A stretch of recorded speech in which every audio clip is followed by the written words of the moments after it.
Welcome to episode 195 of In Touch with iOS, the show that talks about iPhone, iPad, Apple Watch, Apple TV, and related technologies. I'm your host, Dave Ginsburg. Warren Sklar's off this week, but Jeff Gamet is here as usual. How you doing, Jeff? I'm doing great, and as always, it's great to get to hang out with you. Absolutely, and it's even better that Chuck Joyner's here with us this week. How you doing, Chuck? Well, I'm doing great. I appreciate that, David. I'm not sure it's true, but I appreciate the sentiment. Oh, well, we're glad you're both here. We got some great stuff to talk about this week. iOS and all the other OSs 15.4 is out. We'll have quite a discussion about what some of the new features are. We're going to talk a little bit about universal control because that came out with Mac OS Monterey, but it does affect the use of iPad, so I thought it'd be a good topic. But let's just dive right in. We got lots of great news stories here, and we'll just jump right into the news here. First story. This is in 9 to 5 Mac. Apple streamlines the process of buying a new iPhone SE for AT&T and T-Mobile customers. With the launch of the third generation iPhone SE, Apple's made some changes to introduce streamlined purchasing process for AT&T and T-Mobile customers. Users will now be able to send their personal data to the carriers when they first turn on the device rather than having to wait for an approval when ordering an iPhone. So really that's what happened. I've had this experience firsthand. I'm sure you guys have as well, is when you walk into an Apple store, you get your phone and bring it there. Then they ask for your last for your social security number. And then they have to go through the long, painful process of waiting to get everything activated. And it looks like now they're going to be able to go around a lot of that and make it much more streamlined. And you don't spend 2 hours at the Apple store. You spend 30 minutes. Have you guys experienced this at all? Jeff? The process, the previous process. Oh, yes. Yeah. I have. The new process. Why wasn't it like this all along? Exactly. Why wasn't it? Doesn't make any sense. Well, you have to believe that Apple would like to have done it. And I hate to throw the self carriers under the bus. I don't think you really do hate to throw them under the bus. You're right. I really don't. No, you're right. I mean, I would bet. And to be fair, I get it. They want their pound of flesh. And as far as the payment goes, and I understand all that, but just more and more, in so many businesses, we're seeing people take friction out of the process, and it leads to better sales and happier customers. And I think this is a case of that. Somewhere somebody woke up and said, it should not take 2 hours to set up a phone. Yeah, right. Oh, it shouldn't. I mean, I was doing it for a family member, and we ended up spending 2 hours there, and they couldn't even get the phone to work. And she ended up having to go and just order the phone and have it mailed to her. After all that time spent, they couldn't even activate the darn thing. And then he goes in the back and grabs another iPhone and starts to go through the whole process. And then it was the wrong color. Because he was out of the color that she wanted. So that was an unfortunate experience. And when you talk to family members, and as much as I defend Apple, but I couldn't defend that process. But it was painful. But it's good to see that Apple has really is doing a much better job in putting this in place. This is going to be on March 29th as we record this. Is a couple weeks here. So that's good news. Very good news. Anything else? Go ahead. I hate to say it, but I'm going to say that if you're going to buy an iPhone, I really feel strongly about you buying it from Apple. Oh, not just because it's a profit situation, but you may have to wait for it to be delivered for a couple days. But you put all that information in. Every time I've done that, I get my phone. It's seamless. I give it my name, my number. And, it just works. And so, why go through that? Even if it's 30 minutes, why go through that hassle when you can go through a 10-minute process as part of the ordering? A 10-minute process as part of the overall ordering process. Right. And be done with it. So that's just the way I look at it. I bought my current iPhone outright, and my setup process was pop the SIM card out of my old iPhone, put it in the new iPhone, and I didn't tell AT&T I had a new phone. And I turned it on and logged into my iCloud account, and that was the end of it. Yeah. And then I noticed a couple months later in AT&T system, it recognized what phone I had and displayed that as my current phone instead of the old one. So there was no setup. I didn't tell anyone. I just did it. Yeah. What's step 3? There is no step 3. There was no step 3. Next story here. iPhone tops North America and Western European smartphone markets as 5G surpasses 4G. It's the new counterpoint data is out and shows that 5G smartphone sales surpassed 4G for the first time in January of 2022. Sales of 5G smartphones reached 51% in January. China, North America, and Western Europe were the driving forces for this increase. According to Counterpoint, the push for 5G came from Chinese telecom operators and the readiness of OEMs to supply competitively priced 5G phones to consumers. So 5G has penetrated over 73% in North America, 76% in Europe. So the numbers are looking really good with 5G here. And, as we've talked about this many times on here on the show, that I'm getting some good experience with 5G. Jeff, are you getting good experience with 5G in your area? It's getting better all the time. Yeah, it seems like it. When I got my phone, there was like one block on Pearl Street Mall in Boulder where if I stood in the right place, I could marginally get a 5G signal. Okay. And over seriously, I'd say the last 8 months, it has changed dramatically. And 5G coverage is easy to find here now. And generally speaking, it's fast. So yeah, it's getting better. Absolutely. How's your experience been with 5G, Chuck? I was just looking to see because I haven't seen 5G show up in my phone. I haven't seen even the AT&T's fake 5G. So apparently it has not been turned on here properly. Okay. So I guess don't worry, Chuck. They're going to get electricity to your area and running water very soon. Thank you. I appreciate right that. After that 5G. They will. Honestly, I'd forgotten about this. It still does yours still show up the 5G in the signal bar? Mine does. Well, I'm on T-Mobile. Yeah. What I was seeing prior to everything really taking off here, it said 5GE, which of course is not 5G. Right. And then it has switched over the past few months to consistently show 5G all around. Yeah. Nope. I guess. Yeah. I'll just wait for the running water and the baby steps. Baby steps, but yeah, electricity would be nice. It is selling like crazy. It's selling a lot of iPhones. That's for sure. Next story here: Apple begins selling refurbished iPhone 12s and 12 Pro models. This week, Apple is now selling the certified refurbished iPhone 12 and iPhone 12 Pro in the United States for the first time since it was released in late 2020. So you only have the 6.1-inch iPhone 12 and the iPhone 12 Pro models available for refurbished right now, with no 12 mini or 12 Pro Maxes to choose at this time. It's about a 15% discount across the board here for the iPhones, but I always find I've purchased stuff in the refurb store many times, and it's been a good experience. Good to see. Good to see that they're starting to sell. So get a bit of a discount. Don't you guys think? Mm-hmm. Yep. Save a few bucks where you can. Absolutely. Yeah, and absolutely. The 12 is definitely going to be a good seller. That's a good phone. You can't really complain. This story, we actually talked about test flight a number of weeks ago, and Jeff was here. We talked about this, but this one's kind of scary now. Here, scammers have been using Apple's test flight to distribute malicious iOS apps. What a surprise here!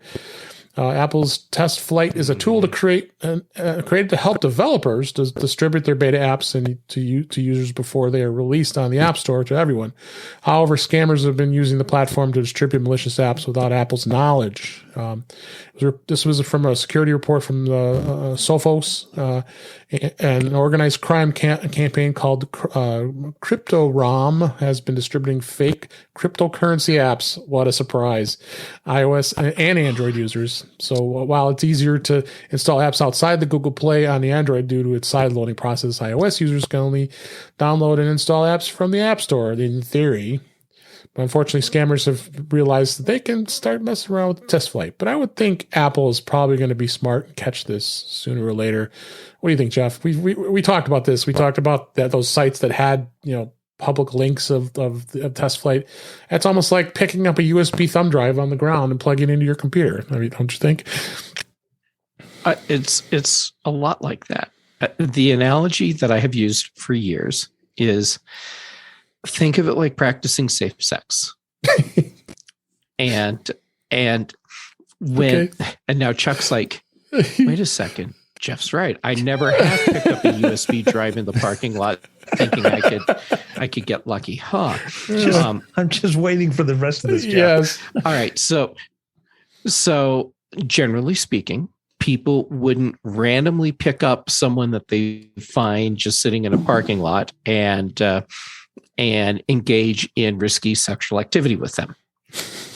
Why would you pick up a thumb drive and plug it into your computer that you've just found in a parking lot? Think of it the same way. You practice safe sex and you practice safe technology. Just treat them the same way. Yeah. And going to some shady place to hook up with someone that you don't know and you don't know their history, and they say, no, I'm fine, I'm clean. Okay, you can't trust that. And going to some shady place to find a piece of software where they say, no, don't worry, it's clean. You can't trust that either. No, you can't. What do you think, Chuck? I can't top that. I'm resisting the urge to try to follow it, and it's pretty tough. It won't work. The only part I would say is that I would hope that some of the legislators out here who are supporting some of this, frankly, stupid legislation, mm-hmm. and I'm not going to call any names out, senator from Minnesota, but this just shows what happens when you don't have Apple's security in place. I mean, developers do dumb things. I'm sorry, developers, but sometimes developers do dumb things. Yeah. People do dumb things like Jeff just described. And, then you have a problem instead of going through the walled garden. So, would you please stop trying to tear down that wall for those of us that care about privacy and security and the safety of our photos and our bank accounts and everything else. Here's a case study right here in front of you, and look what's going on. Absolutely. All right, let's move on here. The next story here, this was a Mac Rumors. There's some benchmark results. Of course, the Apple released the iPad Air with the M1 chip, and they're confirming that they did not downclock it, because everybody was concerned that did they downclock it compared to what the iPad Pro has. Well, apparently they didn't. It does have the same 3.2 gigahertz operating frequency as it does in the Pro. According to some Geekbench 5 results. And as such, the M1 iPad Pro has virtually identical performance to the M1 iPad Pro. And they go through some of the other data here, but that's interesting to see the fact that, okay, we were talking about this last week when they announced it. This is a bargain, buying this iPad Air for that, and just the offset of anything else that the Pro has. Is it worth it? Chuck, what do you think? Do you think this Air is going to be a good choice for many people? I haven't done the comparisons. I mean, I think in the first place, the Air, the M1 Air, the M1 anything is a great choice for anyone who's not trying to slog through heavy duty photo or video, because it is so fast, it is so powerful. The question kind of becomes, what's it going to be wrapped in? How much screen real estate do you want or need? How many USB or Thunderbolt ports do you need? How much RAM do you need? And I mean, need, really, really use just to say, well, I want all the RAM I can get. Well, yeah, do you really need it? That to me is the defining thing, because the M1 chip, I mean, let's face it, we are all the slowest part of our computing systems at this point. Mm-hmm. Yeah. What do you think, Jeff? First, people need to stop trying to borrow trouble. People were freaking out about the processor being throttled with nothing to go on other than someone saying, do you think they did this? Do you think they would do this? And then it immediately became wailing and gnashing of teeth. People pissed off because this processor is throttled. And it turns out, no, it's not. So yeah, just wait for specs and then decide whether or not you need to get pissed off. And then as far as, is this the best iPad for everyone? Well, like Chuck said, it depends on your use case. But if someone were to come to me today and say, I want to get a new iPad and it's just going to be a general use device, what is the best bang for my buck? And I'd say, the new iPad Air. Yeah. Just get it. Just get it. I think it's... But now I'm also really curious to see what happens with the iPad Pro, because we're in that weird phase that we've hit with Apple products far too often, where we have a product that suddenly is on par with a Pro level device. Yep. In many ways. So that means we have a big leap coming for the iPad Pro.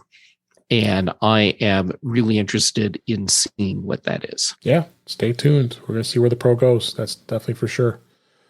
All right, last story here. This was kind of a feel-good story. I always like these stories about how the Apple Watch has actually saved somebody with the fall detection. How a gifted Apple Watch and fall detection led doctors to discover a mother's lung cancer. Apple Watch's health features once again have been credited to helping save a life and ultimately detect some much bigger health issue. Lady was in St. Petersburg, Florida, and detailed how the Apple Watch fall detection had helped her in a moment of need.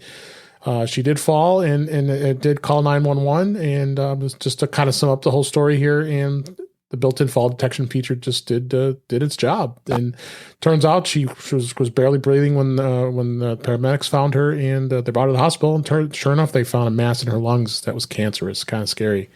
So wow. the Apple Watch did its job again. And then I continue to read these stories, and I think it just shows the value of what the Apple Watch does, don't you think, Jeff? It does. A couple years ago, I was out skiing and took a bad fall. As I was walking into the lodge to get lunch, so I wasn't even skiing, but I hadn't taken my helmet off yet. I went down hard on my back, slipped on the ice, and my Apple Watch detected the fall, and I caught it right before it actually dialed 911. But it made me feel really good knowing that if I take a hard fall and I'm incapacitated, my Apple Watch is doing its job. It is. Don't you think, Chuck? Absolutely. I mean, at this point, I think if there's any way you can afford it, maybe not as what you think of as a luxury, but as a health device, and especially if you are heading into the senior years, or if you are responsible for caring for someone that's in the senior years, or that has some other medical condition that makes them prone to falling. Right. This is just such an incredibly easy investment to make. And it has all its fun little bells and whistles to go with it. But at the end of the day, if it only did this, it would be more than worth it. I mean, my mother-in-law has one, and they swear by it, and got the fall detection on. So if anything were to happen, she's protected too. And by default, it's turned on if you're over the age of 65 based on the data that's in the health app. So, but if you're under that age, you do have to go in and turn it on. So it is a bad idea to turn it on regardless of what your age is. So totally go and turn it on. Turn it on, no matter what. Because you never know when you're going to take that fall where you need to have 911 called and you're not capable of doing it. Absolutely. All right, that was the news this week. I wanted to get into deep into some of the new releases that have come out this past week. So Apple did release iOS 15.4. It also released iPad OS 15.4. And you also have WatchOS 8.5, tvOS 15.4, and macOS Monterey 12.3 is out. But you also have universal control, which we're going to talk about here, as far as how the iPad can be used as a universal control device with your mouse and your keyboard. So let's start with iOS here first. Again, they just released this. So Jeff, you were just talking the first tip we were going to talk about as far as what the new features was the Face ID with mask. And before the show, you were talking about how you were having trouble getting it to work.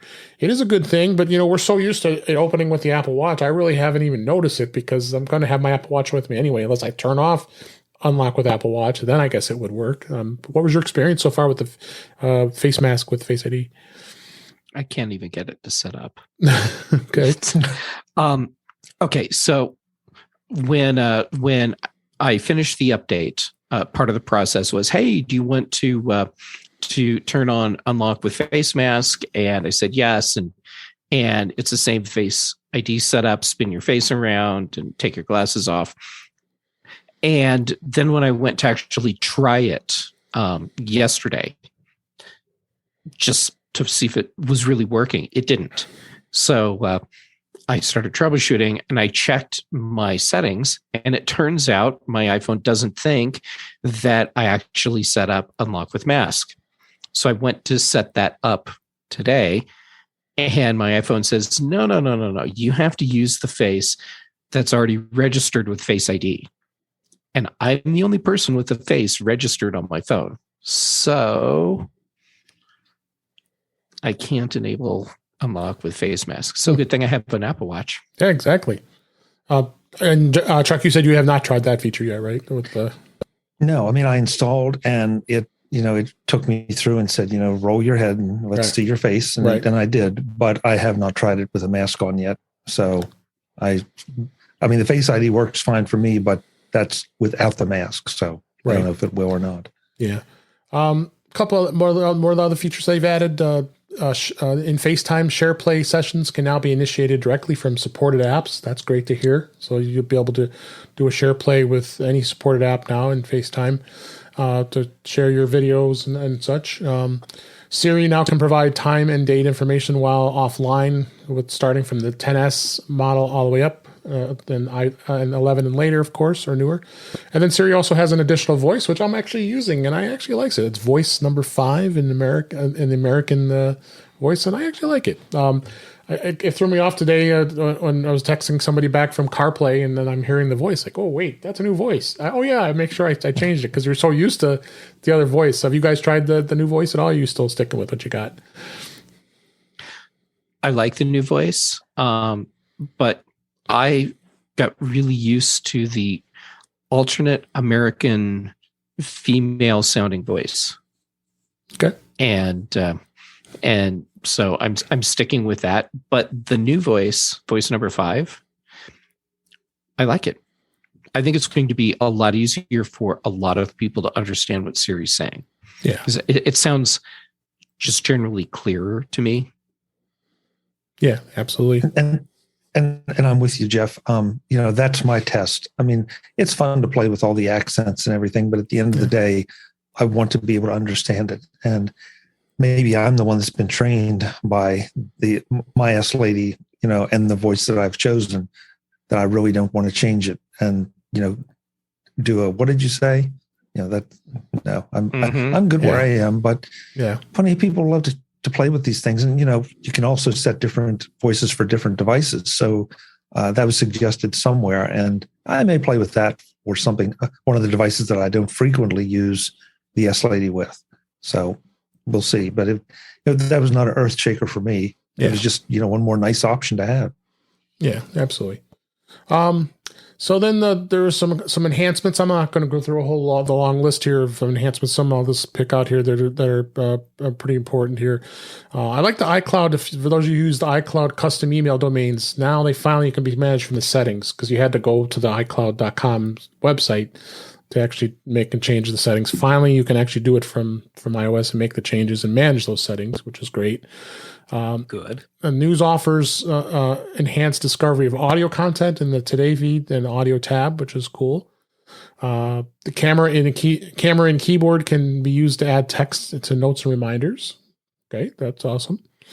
Shortcuts are now supporting adding, removing, and querying tags with reminders. that's not a bad thing.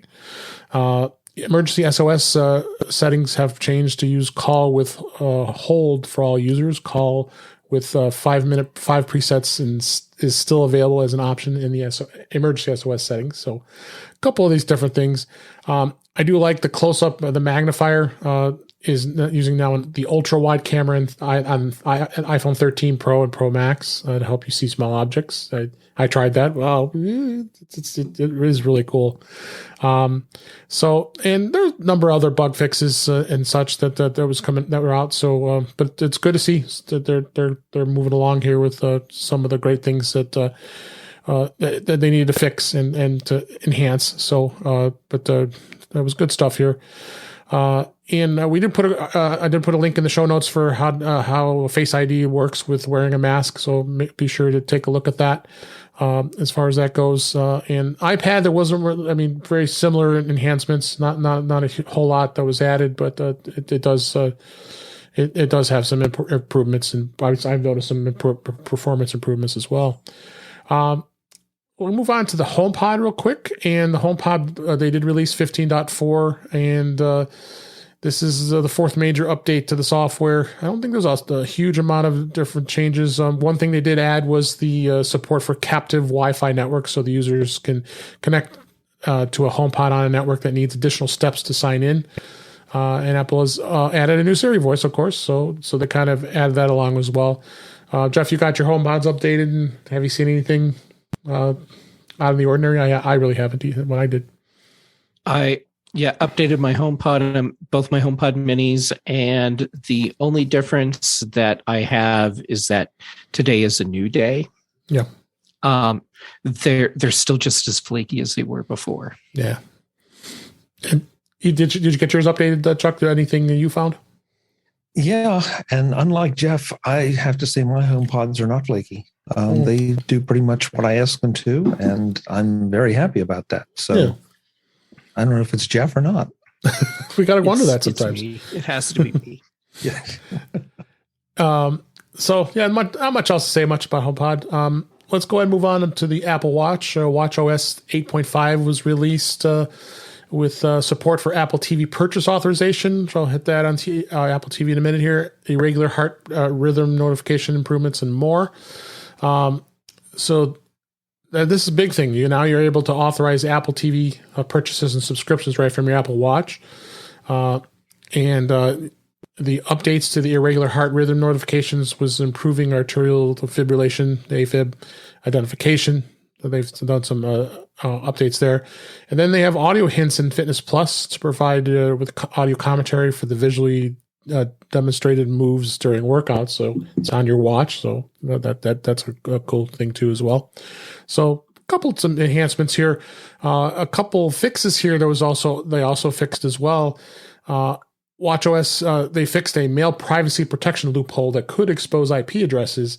There was a security vulnerability in the Mail app that could leak IP addresses when downloading remote content that security researchers have found.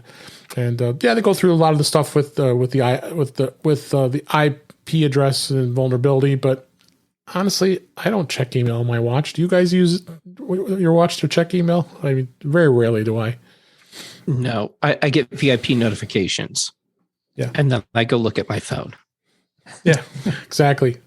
I'm sure you're the same way, Chuck. You don't check your email. I don't even get VIP notifications on my watch. I mean, usually I notice those enough on my phone, and I don't need that coming. That's at some point I hit overload on what is really important, and it's like, okay, there's some things that if it's really urgent, I'm probably going to get a phone call. I know that sounds archaic, but I will get a phone call if it's really honest to God urgent. Mm-hmm. Yeah. So other than that, not much else. But this actually stood out to be an interesting thing that Apple did add. iOS 15.4 and watchOS 8.5 allow you to restore an Apple Watch using an iPhone. And Apple did publish a support article indicating that iOS 15.4 and watchOS 8.5 allows it to be restored with a nearby iPhone. The support document states that if the Apple Watch is running 8.5 or later, displays an animation showing the Apple Watch and iPhone being brought close together, similar to when your AirPods come and others, and it's saying recover Apple Watch, and you go through the steps, put the Apple Watch in its charger, and you double click the side button, and you follow the steps. I think this is great because it was always a pain to have to restore your Apple Watch, having to go through the Watch app, and then they've actually included this. I haven't tried it yet. What do you think, Jeff? Why hasn't this been there all along? Exactly. So there's a new feature, a new way to recover your Apple Watch. Chuck, you think this is a good thing? Oh yeah, I mean, I'm like Jeff. It's sort of why hasn't this been there all along? Although I have to say, I've never had. I realize I'm jinxing myself right now, but I've never had to recover my Apple Watch.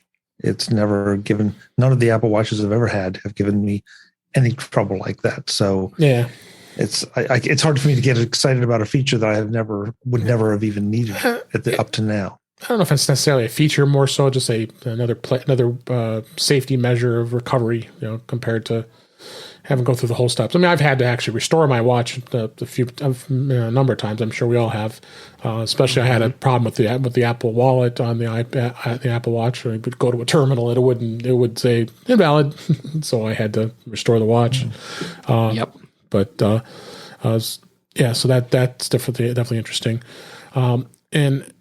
And then tvOS, they did the biggest thing that they released in the tvOS 15.4. We generally don't see too much as far as any new features with tvOS is the captive Wi-Fi networks, which means if your iPhone or iPad can be used to connect the Apple TV to its network, and that requires additional sign-in steps, such as like hotel rooms. So that they're promoting you even more, bringing your Apple TV with you when you travel, which a lot of people do because they want to be able to watch their stuff and use the hotel Wi-Fi to do it. So that was also a good thing.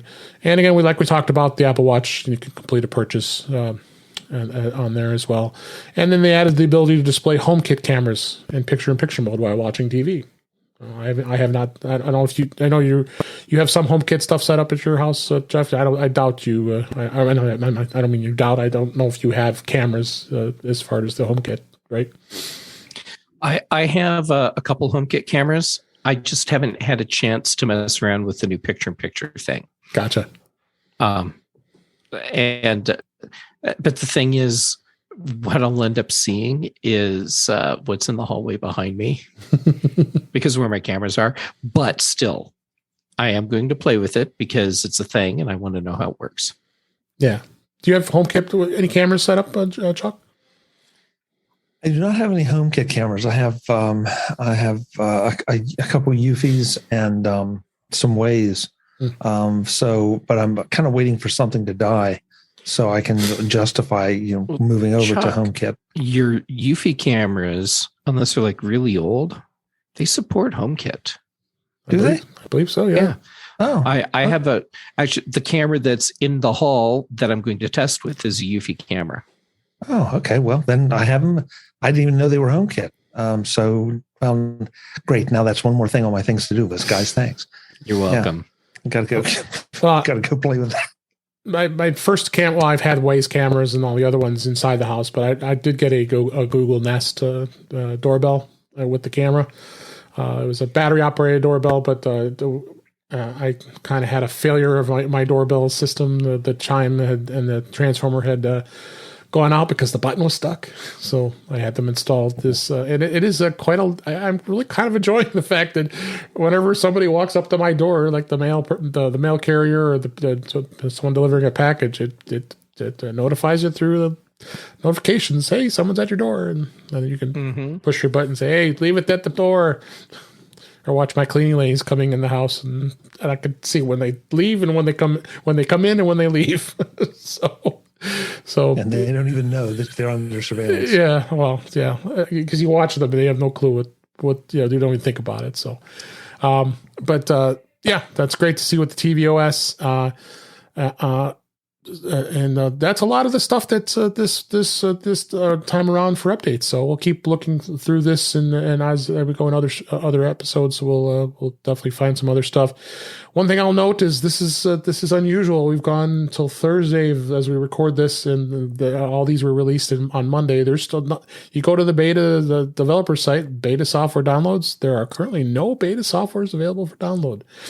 And I think someone we know is kind of surprising. Very much so. And I think someone we know is going to be in withdrawal.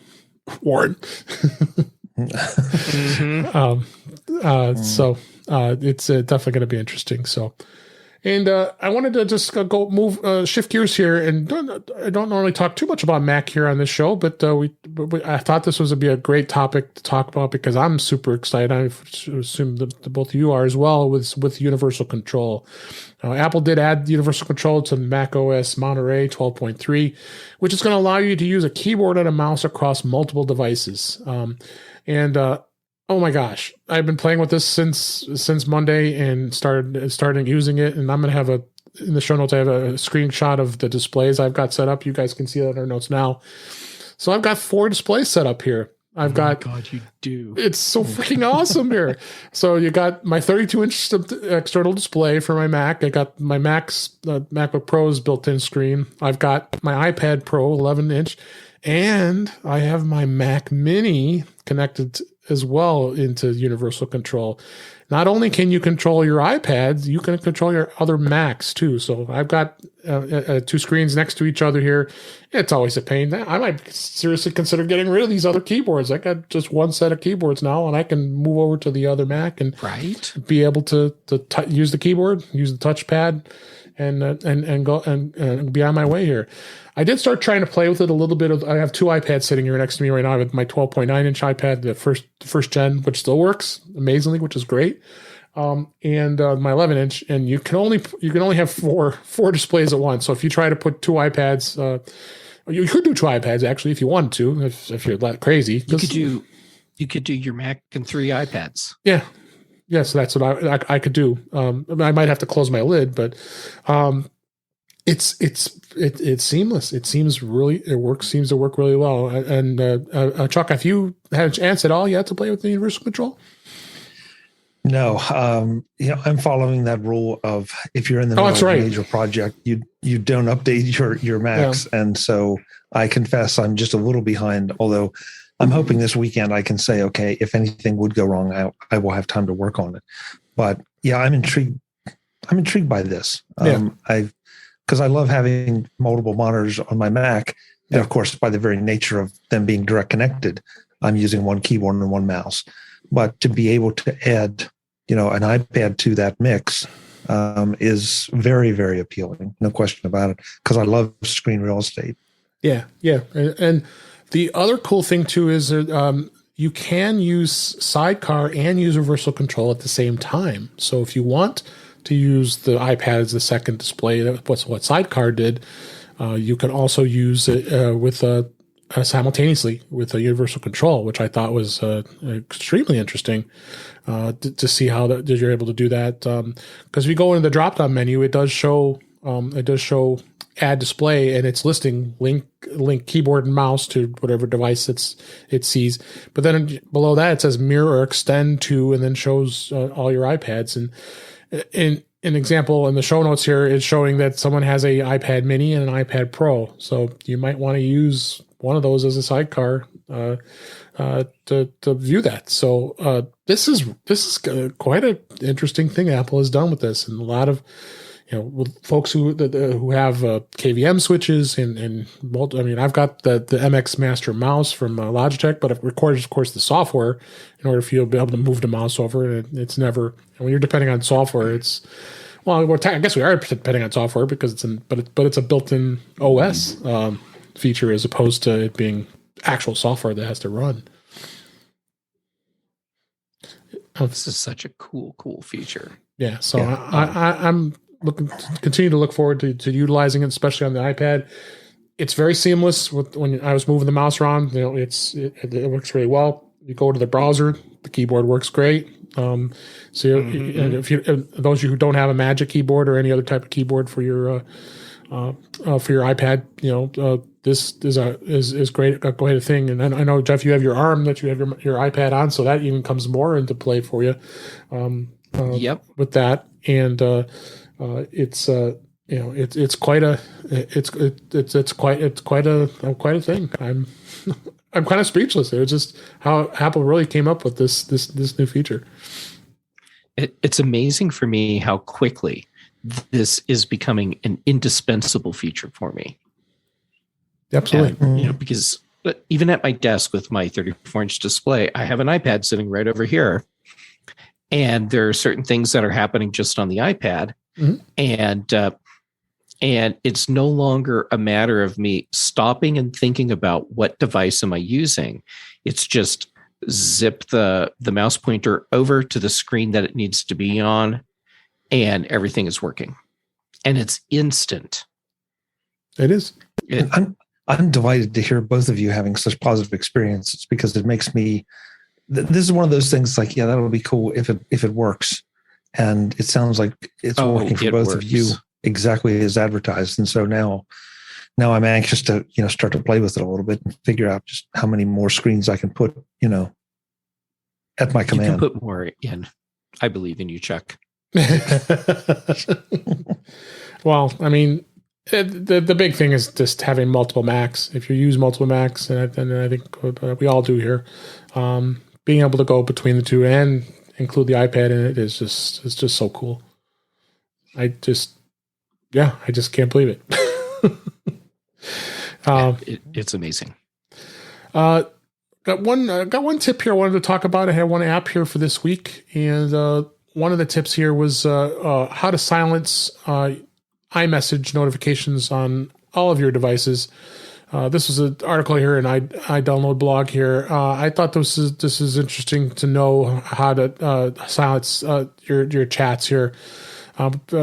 You can go into the Messages app on the iPhone or the iPad, and then from there, there's 3 ways to do it. You can press in the chat and tap Hide Alerts. You could swipe left on the chat and tap the purple bell icon, then you'll see a tiny gray bell icon after that, muting the chat. That isn't visible on pinned chats, so if you do that, it sometimes it's helpful because there are some times that you don't want to get notified. If you want it to be muted. Sometimes, especially if you're if you're getting text back and forth, I'm sure we've all experienced that. It's like, I don't want to deal with this right now. I'm not going to mute this. So it's very easy to do. You can do the same thing on the Apple Watch. You can hide your iMessage alerts, and the same thing applies on the Apple Watch. You just press the digital crown in that case, go to and see all apps and tap Messages, and you swipe left on the message and say it'll give you the option to mute it. And then on the Mac, you can do it as well through the Messages app. And it drives me crazy sometimes, especially the Mac. I kind of leave the Messages muted on the Mac because most of the time I'm doing it on the iPhone anyway. I don't know about you guys, but at least it's there and it syncs and I can respond to somebody in the Messages app from the Mac. But I'd rather it be muted. I think I have that turned off, and it doesn't even notify me. Jeff, have you utilized this feature, these features at all, turning it off and muting it? Oh, yes. There's some group chats that I'm in where I don't need to know that stuff is happening in the chat. I just need to hop in every now and then and get caught up.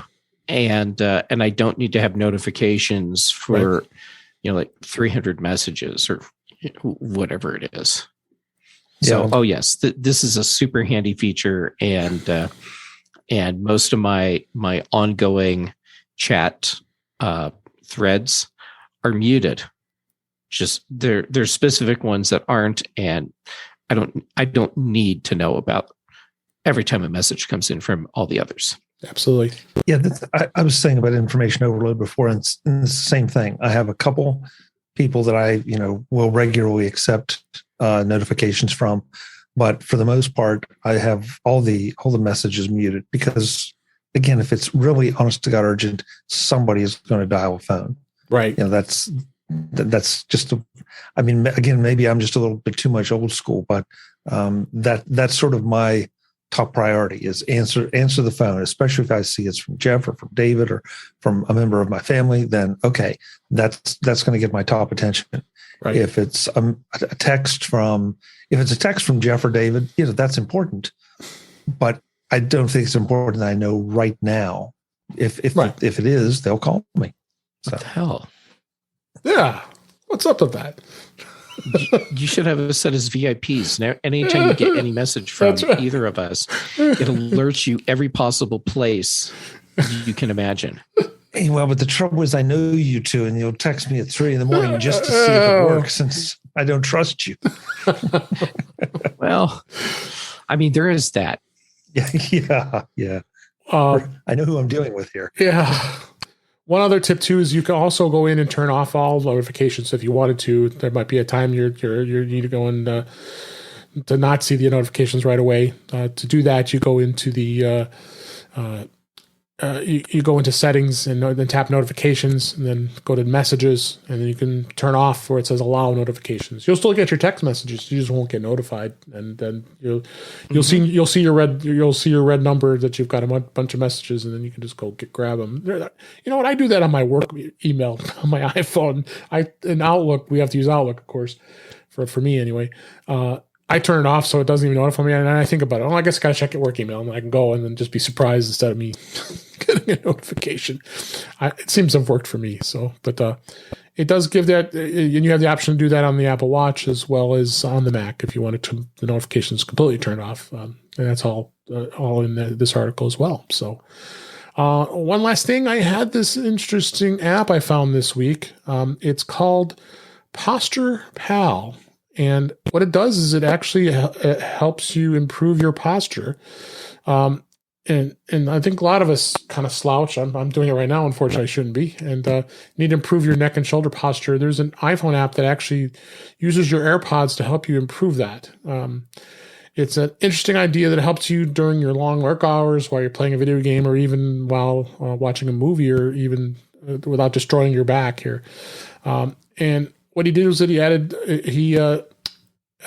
came up with this app, and it's really cool. I haven't had a lot of chance yet to try it, but it does work with all the AirPods, including the AirPods Max and the Beats Fit Pro, and you can also use other headphones, I guess, if it does have the motion on the iPhone as well. So it's pretty cool. I want to try it out. I haven't had much try it out, but I wanted to share this with everybody so they could see this app, and put a screenshot of the actual extras you can get. It's only $1.99, worth $2 to support the app developer, and with the Posture Pal Pro, unlimited posture sessions, custom sensitivity, extra icons. $2. What the heck? Support this. Support this developer. So I thought it was a cool app. Check that out. Yeah, definitely.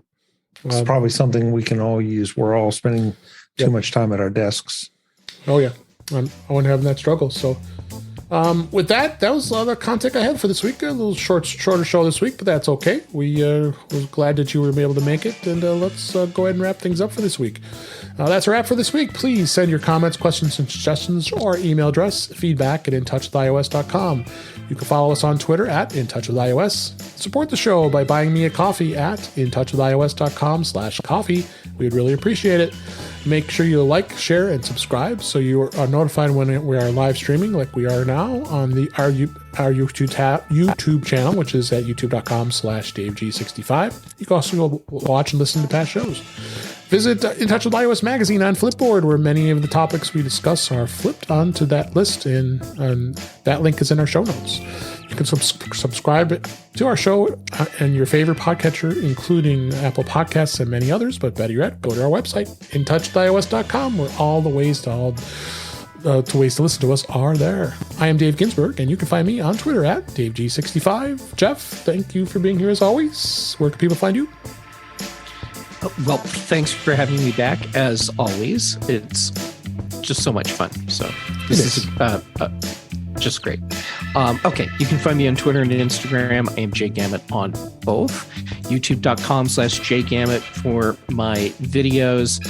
Most Tuesdays on Mac Voices Live. Thursdays earlier in the day on The Big Show. And then and then now most Thursday evenings with you here. Yes. And then Friday mornings on the Mac Show. And Brian Chapman and I have teamed up again. And we have brought Apple Context Machine back to life, or under our direct control. And so it is now the Context Machine. And we're having a lot of fun with that. It's a great show. Thanks for being here. Chuck, where can everybody find you? MacVoices.com is where you can find everything I'm doing. We do Mac Voices live Tuesday nights at 7 p.m. I know, time changes. Time changes. Throwing us off. At Daylight 8 saving. p.m. Eastern, 5 p.m. Pacific at youtube.com/MacVoicesTV. David, thank you for having us. It's always fun. Yeah, it was great. And thank you for listening. We hope you enjoyed the show, and we'll talk again soon.